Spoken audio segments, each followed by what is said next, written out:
Most people, after winning a triple threat match to earn their first ever title in the big time, would go out and celebrate their victory.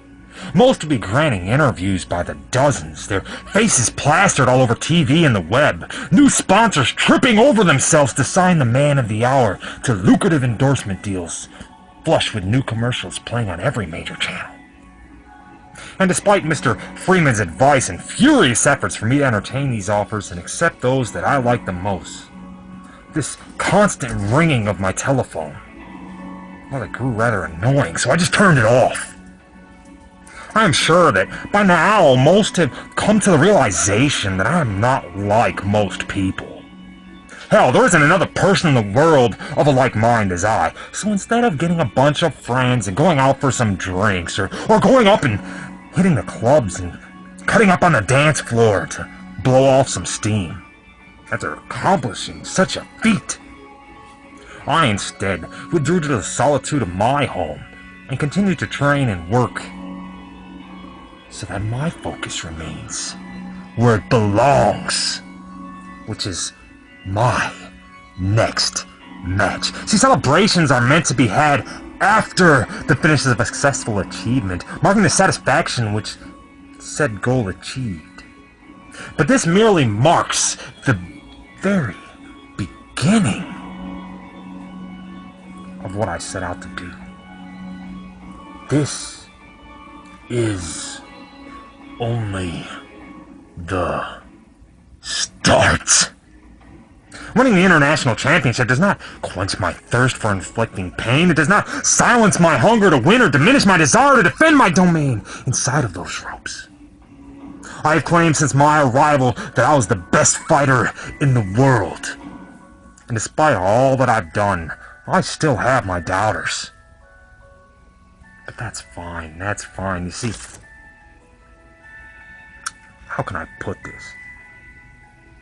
I mean, I reckon many of you watching don't think that I'm the greatest there is, but tell me, does a king worry himself with how peasants and common folk feel or what they think? No, nor at least, not at least the good ones anyways.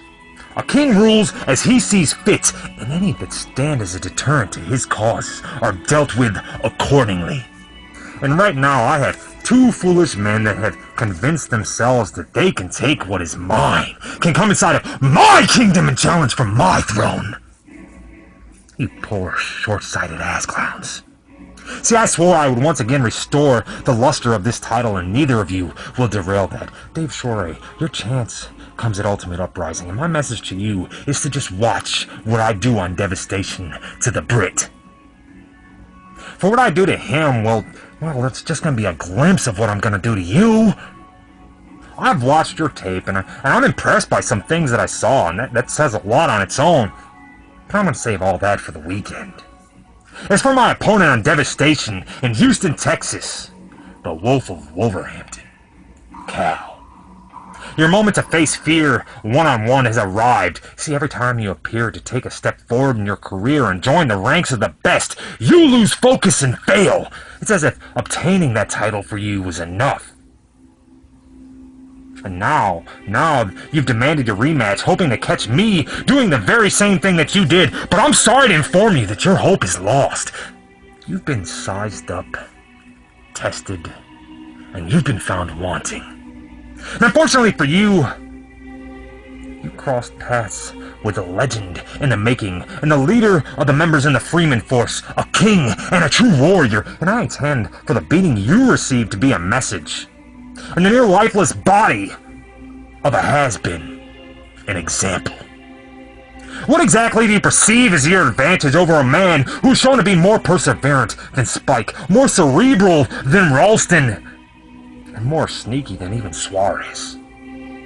Don't allow this coronation thing that Mr. Freeman has planned fool you into believing that I'm overconfident. See, I was actually against the whole idea, but my faith in his foresight and the ability of Mr. Freeman as my manager outweighed my disdain for the idea. See, unlike you, I'm not trying to be that cool guy that everyone likes and cheers. I'm quite frankly not the guy that BTW and his fans wanted. I'm what they needed. The man that, despite being unpopular and an outsider, will bring BTW to heights that have never before been seen, along with the Freeman Force at its forefront. Never forget that fear is the greatest force in the world. Face it, Cal, you don't have that fire anymore. Now, I admit I was actually taken back and surprised last week by your effort, but yet I still won. And this week, it's just you and me. I bet that the hunter becoming the hunted isn't something that the wolf is used to, but not to threaten. He will be put down soon enough. I'm gonna slowly pick you apart, piece by piece, as brutally as anyone has ever been dissected in the BTW ring before. Every devastating blow calculated and precise, until you are in so much pain, just the thought of getting to your feet is gonna hurt, and that is when a fear drop will render you damn near unconscious. But instead of pinning you, I'm gonna pick you back up onto your wobbly feet. I'm gonna hit and lock in the test of will.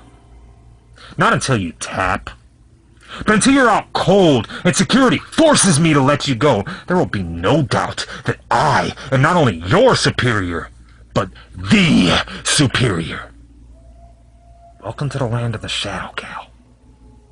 May this exhibit leave no credible doubt just how dangerous I am to all of you. And as the wolf's battle cries turn to yelps,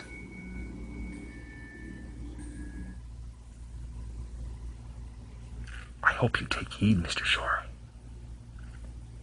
If not, just find the gurney that before being taken to the local hospital will have the remains of Cal strapped onto it, and look into his hollow eyes. For there is your future come ultimate uprising. And that look will tell you exactly why I'm the international champion and the king of fear. I'll see you all very soon. 1, 2, fear is coming for you. 3, 4, better brace for war. 5, 6, gonna make you quit. 7, 8, now it's way too late. 9, 10, now you meet your end. Fear is here.